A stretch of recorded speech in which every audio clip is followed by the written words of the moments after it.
வணக்கம் friends, welcome to our channel. இந்த வீடியோவில் என்ன பார்க்க போகிறோன்னு பார்த்தீங்கன்னா, அரியர் தேர்வு நடக்குமா நடக்காதா, அரியர் ஆல் பாஸ் அப்படின்னு ஒரு கேஸ் போயிட்டுருக்கு.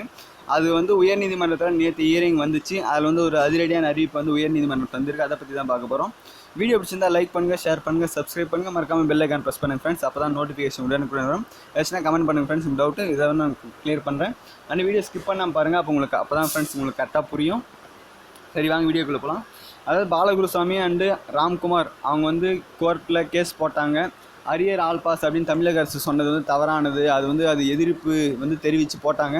அதனால் லாஸ்ட் டைம் ஹியரிங்கில் என்ன பார்த்தீங்கன்னா, ஏஐசிடி என்ன சொல்லிட்டாங்க பார்த்தீங்கன்னா, தமிழக அரசோட முடிவு ஏஐசிடி விதிகளுக்கு யூஜிசி விதிகளுக்கும் புறம்பானது, அதை ஏற்றுக்கொள்ளப்பட முடியாது அப்படின்ற மாதிரி சொல்லியிருந்தாங்க.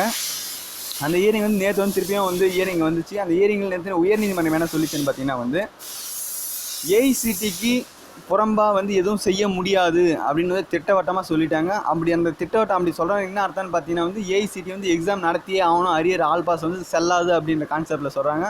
அதுதான் அந்த முடிவு தான் இறுதி அப்படின்ற மாதிரி உயர்நீதிமன்றம் சொல்லுது. அதாவது ஏஐசிடியோட விதிகளுக்கு அவங்க சொல்கிறது மாறா எதுவும் செய்ய முடியாது அப்படின்ற மாதிரி சொல்லியிருக்காங்க தெளிவாக. அண்டு மாணவர்களுக்கு என்ன கேட்குறாங்கன்னு பார்த்தீங்கன்னா, தேர்வு எழுதாமல் மாணவர்கள் தேர்ச்சி பெறலாம் அப்படின்னு எப்படி எதிர்பார்க்கலாம் அப்படின்ற மாதிரி ஒரு கொஸ்டின் கேட்குறாங்க. பட் அரியர் ஸ்டூடெண்ட்ஸ் மட்டும் தான் இந்த கொஸ்டினா அப்படின்னு தான் இப்போ என்னோட கொஸ்டின். ஏன்னு பார்த்தீங்கன்னா, கரண்ட் செமஸ்டர் எல்லாரும் ஆல் பாஸ் பண்ணி அடுத்த செமஸ்டர் மூவ் பண்ணிட்டாங்க. அது மட்டும் எப்படின்னு தெரியல. பட் அவங்க என்ன இதில் இருக்கான்னு சொல்லி பட் மாணவர்கள்ட்ட இதான் கேட்குறாங்க, நீங்கள் எக்ஸாம் எழுதாமல் எப்படி ஆல் பாஸ் அப்படின்னு எதிர்பார்க்கலான்ற மாதிரி கேள்வி கேட்குறாங்க.